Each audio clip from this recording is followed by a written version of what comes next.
সুখী থাকার জন্য ফিনিশরা মানসিক স্বাস্থ্য সচেতনতায় ব্যাপক জোর দেয়। ফিনল্যান্ডে মানসিক স্বাস্থ্য বিষয়ে সচেতনতা ক্রমবর্ধমান। মানসিক সমস্যায় ভুগছে এবং মানুষের সহায়তায় দেশটি নিয়মিত নতুন নীতি প্রণয়ন করে। ফিনল্যান্ডে লিঙ্গ সমতা গুরুত্বপূর্ণ, কর্মক্ষেত্রে ও শীর্ষ পদে নারীদের অংশগ্রহণ উৎসাহিত করা হয়।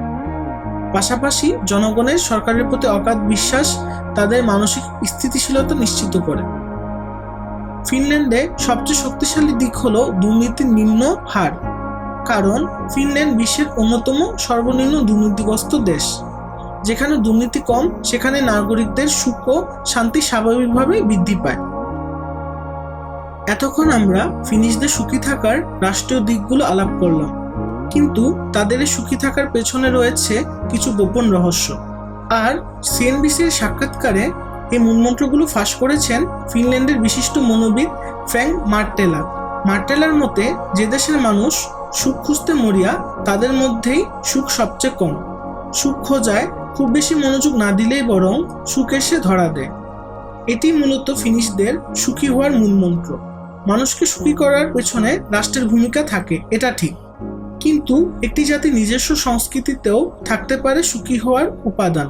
যেমন ফিনিশদের মধ্যে 4টি প্রবাদ খুব প্রচলিত।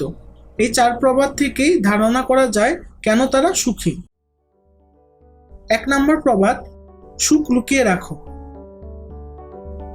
ফিনল্যান্ডে মানুষ বিশ্বাস করে সুখ অন্যকে দেখানোর বিষয় নয়।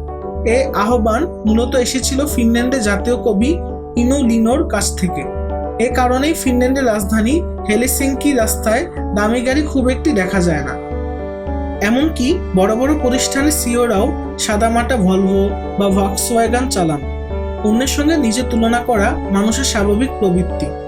এই তুলনা অনেক সময় আমাদের মনের উপর নেতিবাচক প্রভাব ফেলে। সে কারণেই সুখ দেখিয়ে বেড়ানোর মতো পক্ষপাতী নন ফিনিশরা।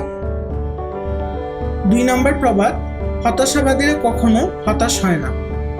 এই কথাও ফিনিশদের মধ্যে প্রচলিত। তারা মনে করেন বাধা বিপত্তি জীবনেরই অংশ, তাই ধাক্কা তো আসবেই। যদি অপ্রাপ্তি, বাধা, ধাক্কার জন্য আমরা মনকে প্রস্তুত রাখি, তাহলে ভয় পাওয়ার কিছু থাকে না। ফিনিশরা বিশ্বাস করে যে অবস্থাতেই থাকি না কেন, সব সময়ই এর থেকে আরেকটু ভালো থাকার উপায় আছে। কি নেই সেদিকে নজর না দিয়ে যদি এখন আমরা হাতে কি আছে এ নিয়ে ভাবি, তাহলে সামনে আগানো সহজ হয়। 3 নম্বর প্রবাদ, মানুষ নিজেই নিজের সুখের কারিগর। প্রবাদটা এসেছে মূলত প্রাচীন রোম থেকে। এই প্রবাদের মূল কথা হলো, সুখকেও রূপার থালায় সাজিয়ে আপনার সামনে হাজির করবে না। আপনার জীবনে সুখের দায়িত্ব আপনারই। আশেপাশের মানুষের কাছ থেকে কতখানি সহায়তা পাচ্ছেন তার উপর নির্ভর করছে আপনার সাফল্য। প্রবাদটা বোঝাতে ফিনিশরা তাদের সবচেয়ে জনপ্রিয় খেলা আইস হকির উদাহরণ দেয়। আইস হকিতে আপনি যত স্কোর করতে চান না কেন, যদি সতীর্থরা আপনাকে পাস না দেয়, আপনি গোলের দেখা পাবেন না। পারস্পরিক সহায়তাতেই সাফল্য পেতে হবে। 4 নম্বর প্রবাদ, সুখ কারো কারো, তবে গ্রীষ্ম সবার। এই প্রবাদ ফিনল্যান্ডে প্রায় 100 বছর ধরে প্রচলিত। অধিকাংশ ফিনিশ বিশ্বাস করেন জীবনে এমন কিছু ঘটনা ঘটে যা নিয়ন্ত্রণ করার ক্ষমতা আমাদের হাতে নেই। যা আমাদের হাতে নেই তা নিয়ে আমরা কেন অস্থির হব। আজকে আমি ভালো অবস্থানে আছি, অন্য কেউ খারাপ অবস্থানে আছে। কাল হয়তো আমি খারাপ অবস্থানে থাকবো, অন্য কেউ ভালো অবস্থানে থাকবে। তাই প্রবাদের মূল কথা হলো, হোক ধীর বা শীঘ্রই, গ্রীষ্ম সবার জীবনে আসবেই।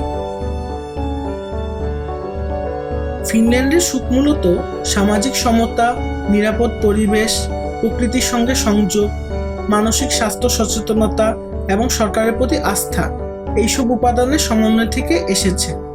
তাই এটি বিশ্বের সবচেয়ে সুখী দেশ হিসেবে দীর্ঘদিন ধরে শীর্ষে অবস্থান করছে।